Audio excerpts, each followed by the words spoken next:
Bonjour ou bonsoir, cela dépend du moment où vous allez regarder cette vidéo. Bienvenue à notre rubrique intitulée Santé plus 2.0. Alors, je suis le docteur Dorvilliers Daniel. Aujourd'hui, j'aimerais vous parler à propos de l'hypertension artérielle, HTA, qui correspond à une augmentation anormale de la pression du sang sur la paroi des artères. Dans la majorité des cas, l'hypertension artérielle est dite essentielle. Aucune cause connue n'explique son apparition, mais elle est favorisée par des facteurs de risque. Pourquoi est-il important de savoir si l'on est hypertendu? Qu'est-ce que l'hypertension artérielle? L'hypertension artérielle ou HTA se définit par une élévation trop importante de pression dans les artères, élévation qui persiste dans le temps. C'est la maladie chronique la plus fréquente dans le monde. À partir de quel chiffre de pression artérielle est-on hypertendu? Pour parler d'HTA, il faut une élévation de la pression artérielle systolique à 14 cm de mercure ou 140 mm de mercure ou plus, ou une élévation de la pression artérielle diastolique à 9 cm ou 90 mm de mercure ou plus. Que ces mesures soient constatées à plusieurs reprises lors de 3 consultations successives sur une période de 3 à 6 mois. En cas d'HTA très importante, le traitement est mis en place dans un délai plus court. L'HTA, une maladie longtemps silencieuse, dont le traitement est indispensable.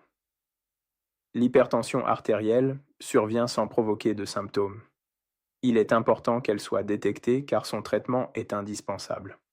En effet, lorsqu'elle n'est pas contrôlée, l'HTA augmente le travail du cœur qui s'épuise, insuffisance cardiaque, constitue un important facteur de risque cardiovasculaire impliqué dans la survenue d'infarctus du myocarde, accident vasculaire cérébral, d'artériopathie des membres inférieurs, etc., et favorise la survenue des maladies neurodégénératives comme la maladie d'Alzheimer.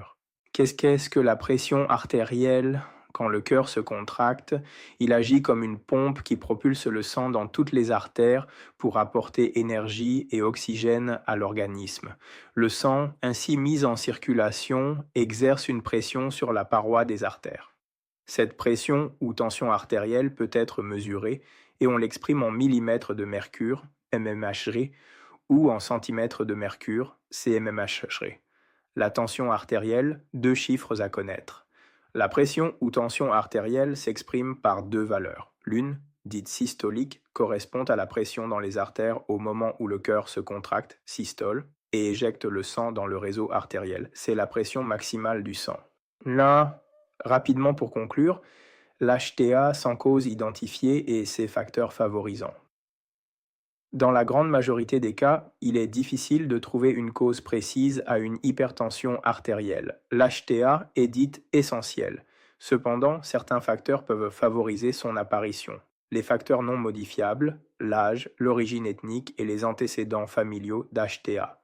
L'âge est le principal facteur de risque d'HTA. Avec le vieillissement, la paroi des artères devient moins souple. Le risque d'hypertension artérielle augmente avec l'âge et atteint 40% des personnes à 65 ans et 90% à 85 ans.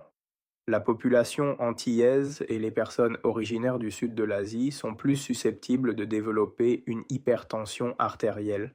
Rapidement pour conclure, l'HTA sans cause identifiée et ses facteurs favorisants. Dans la grande majorité des cas, il est difficile de trouver une cause précise à une hypertension artérielle. L'HTA est dite essentielle. Cependant, certains facteurs peuvent favoriser son apparition. Les facteurs non modifiables, l'âge, l'origine ethnique et les antécédents familiaux d'HTA. L'âge est le principal facteur de risque d'HTA. Avec le vieillissement, la paroi des artères devient moins souple. Le risque d'hypertension artérielle augmente avec l'âge et atteint 40% des personnes à 65 ans et 90% à 85 ans. La population antillaise et les personnes originaires du sud de l'Asie sont plus susceptibles de développer une hypertension artérielle. Le risque d'être hypertendu est plus élevé si des membres de la famille ont eu ou ont une hypertension artérielle. Il existe quelques formes familiales héréditaires d'HTA. L'alimentation, une influence sur la tension artérielle.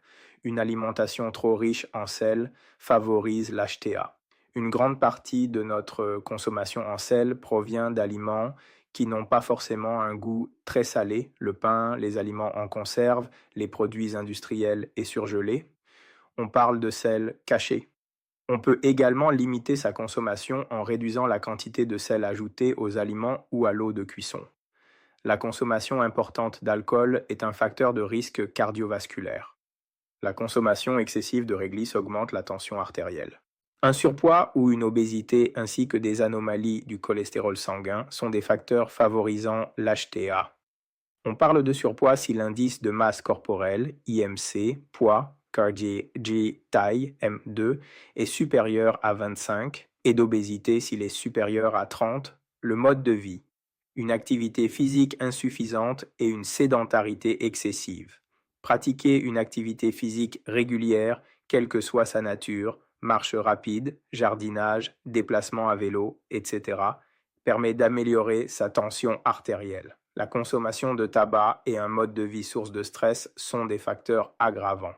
Une fois sur 10, l'HTA est la conséquence d'une maladie beaucoup plus rarement. L'HTA est secondaire à une maladie des reins ou des glandes surrénales. Une prise de certains médicaments, corticoïdes, antidépresseurs, anti-inflammatoires, non stéroïdiens, vasoconstricteurs, nasaux, d'utilisation prolongée, estrogènes, la consommation de toxiques, cannabis, cocaïne, un syndrome d'apnée du sommeil chez une personne obèse. Dans ces cas, le traitement de la maladie permet de faire baisser les chiffres de la tension artérielle. Merci d'avoir regardé cette vidéo jusqu'au bout. Prenez soin de vous, n'oubliez pas que votre santé était votre priorité. À plus.